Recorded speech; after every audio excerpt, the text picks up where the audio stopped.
La gestación de la Constitución de 1991, papel de la soberanía popular y debates en torno a ella. 1. Crisis política. Este capítulo presenta la crisis política de la época como escenario en la que se desarrolla la alineación de fuerzas que impulsaron la Asamblea Nacional Constituyente de 1991, señalando los aspectos particulares de la coyuntura de 1988 y 1991. La mencionada coyuntura hace parte de la crisis estructural que había dejado el Frente Nacional. El pacto del control burocrático de Estado realizado por el Partido Liberal y el Partido Conservador entre 1958 y 1974. A su término, el país se encontraba en una crisis política caracterizada por la deslegitimación del sistema político y la incapacidad del Estado para monopolizar la fuerza. Medina, 1997. P. La primera característica de la crisis se relaciona con el clientelismo como sistema político, a la cual se puede definir como la relación de servicios o favores mutuo en la sociedad civil y los partidos políticos que controlan el Estado. Este ha sido una de las principales características del sistema político que se ha experimentado la sociedad colombiana, en la cual se fundamentó el dominio bipartidista desde mediados del siglo XIX, cuando el Frente Nacional cerró la posibilidad legal de cualquier otro grupo participara en el control del Estado, fortaleció los canales centralistas del Partido Conservador y Liberal, pues solo a través de ello es posible acceder al Estado. Debido al clientelismo, las formas subalternas de la sociedad civil que no fueron respaldadas por el bipartidismo fracasaban en su intento de mediar con el Estado y eran reprimidas. Esta situación la tuvieron que afrontar las desigualdades de ambos partidos, los partidos y movimientos sociales de izquierda, los sindicatos, etc., situación que llevó a muchas expresiones políticas se radicalizan recurriendo al uso de la violencia. En el sistema clientelar, las demandas sociales solo podían ser canalizadas por los partidos cuando les presentaban votos. Entonces las expresiones políticas de los grupos subalternos que no fuesen encausados por este sistema no lograban mayor permanencia. Muchos nos pasaban de la realización de paros o marchas sin alcanzar a consolidarse en movimiento. Además, eran reprimidas y acusadas de subversivas. De esta manera, la crisis del sistema político estaba dada por la existencia de un sistema político que generaba altos costos para el Estado y cada vez menos beneficios políticos, una democracia formal sin legitimidad de su sistema representativo, inestabilidad social y estado débil.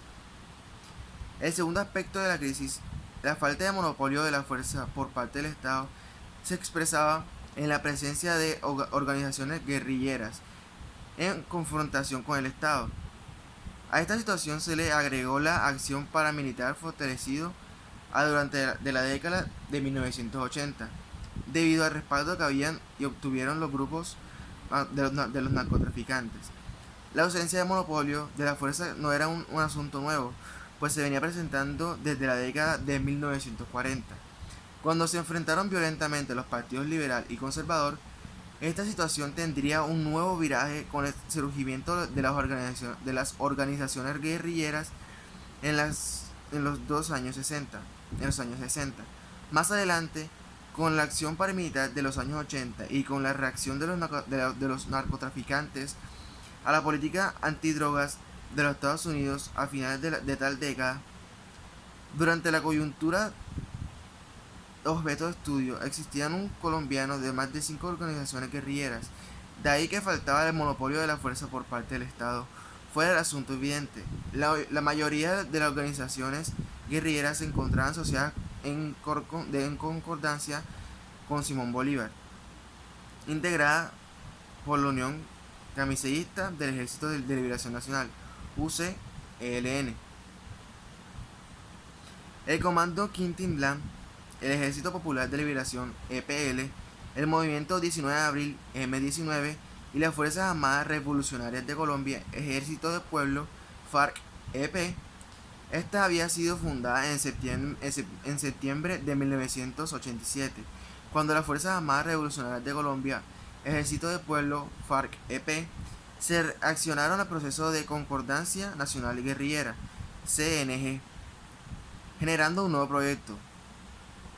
Estas organizaciones consideraban que el ultimátum de desmovilización por parte del gobierno de Barco significaba una declaración de la guerra total y cierre definitivo al diálogo, y que dicha propuesta no permitía avanzar en la búsqueda de transformaciones democráticas. En 1989 se hicieron más notaciones en la diferencia de las organizaciones respecto de las negociaciones y los procesos de paz. El M-19 respaldaba la opción de una salida política concertada. A partir de la desmovilización y desamarre, las FARC y el EPL apoyaban una salida negociada al conflicto. Por su parte, el ELN consideraba que la salida política debía ser basada a la proyección de la vida, la soberanía nacional y el contexto internacional y la protección de recursos. En cuanto al paramilitarismo, como problema relacionado con la falta de monopolio de la fuerza por parte del Estado, se debe señalar que tales organizaciones fueron fortalecidas durante la década de 1980, debido al apoyo que tuvieron por parte de los narcotraficantes. Tales grupos no solo combatieron la guerrilla, sino que se opusieron a la apertura de espacios políticos para organizar de izquierda, a quienes consideraban colaboradores de la guerrilla. El narcocapital invertido en Colombia ha sido suficientemente grande como para haber alterado sustancialmente la estructura del poder, contribuyendo entre otros el desarrollo establecido de grupos paramilitares y la represión violenta contra activistas de izquierda. Durante 1988 y la primera mitad de 1989 se registraron 62 masacres, en las cuales murieron 5 o más personas. Las 2/3 partes de estas masacres ocurrieron en principales zonas de influencia de los narcotráficos: Magdalena Medio, el noreste de Antioquia, el sur de Córdoba, Urbana, Meta y Casanare. Esta modalidad de asesinato colectivo se empezó a implementar en Colombia a partir del noviembre de 1987, cuando un grupo de sicarios asesinó a 8 miembros de la Juventud Comunista en Medellín. Uprimí y Vargas, 1989, p. 121. De otro lado, a finales de la década de 1980, el endurecimiento de la política antidroga por parte de Estados Unidos y el respaldo del gobierno colombiano a la misma desencadenó acciones violentas por parte de los narcotraficantes contra el Estado. Los narcotraficantes pretendían presionar para que el Estado no respaldara la extradición de narcotraficantes, mediante atentados contra los dirigentes políticos y mediante la población civil. Este enfrentamiento del Estado por parte de los narcotraficantes tuvo un tinte coyuntural, en la medida en que estos se opusieron al Estado de un sentido político. Por el contrario, se lo habían respaldado en la lucha contra insurgentes a través de ejércitos paramilitares. A lo largo de los años de construcción de un proyecto estatal, el narcotráfico no estuvo, en un sentido político, en conflicto con el estado de la guerra, en el cual los narcotraficantes, sobre todo a través de los narcoparamilitares rural, tuvo un papel subordinado. Fue contra las guerrillas. Orozco 1988, p. 90. Las manifestaciones violentas del narcotráfico contra la izquierda y contra el Estado durante el periodo objeto de estudio dejaron el descubierto la ausencia de monopolio de la fuerza y la incapacidad para sancionar jurídicamente a los narcotraficantes debido a la corrupción, amenazas o asesinatos de funcionarios de la rama judicial. Cabe señalar que aun cuando las acciones de narcotráfico hayan tenido fuertes implicaciones en la vida política del país, su actividad no corresponde a una de la organización política. El narcotráfico constituye más bien un proyecto de carácter empresarial y legal que incurre al uso de la violencia. El término de Gramsci, se podría decir que tales cárteles de droga en Colombia correspondían a la alianza de tipo económico corporativo que establecían alianzas con la hegemonía política bipartidista, para que a finales de la década de 1980 tuvieran toques con la hegemonía a causa de la política antidroga de Estados Unidos. Paradójicamente, uno de los efectos de la persecución del narcotráfico implementada por el gobierno del presidente Barco al final de su mandato fue haber facilitado el proceso de negociación del conflicto con algunos grupos insurgentes, ya que el complejo narco-paramilitar tendió al parecer como el enemigo común del establecimiento político y de los grupos guerrilleros. La conclusión: la crisis política de finales de la década de 1980 hacia las partes de la crisis política estructural que había dejado el Frente Nacional luego de la culminación del estado de crisis se estuvo en marca de la deslegitimación del sistema político y por la falta de monopolio de la fuerza por parte del Estado. El clientelismo, una de las principales características del sistema político experimentados por la sociedad colombiana desde los mediados del siglo XIX, Leal y Dávila, 1990, p. 17 y 18.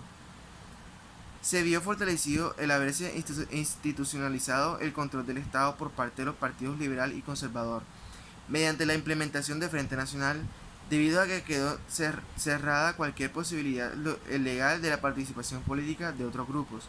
De esta manera, la única forma de acceder al Estado eran las redes clientelistas de los partidos liberal y conservador. El segundo aspecto de la crisis, la falta del modelo de monopolio de la fuerza por parte del Estado, es otra consecuencia del sistema político tan restrictivo del Frente Nacional.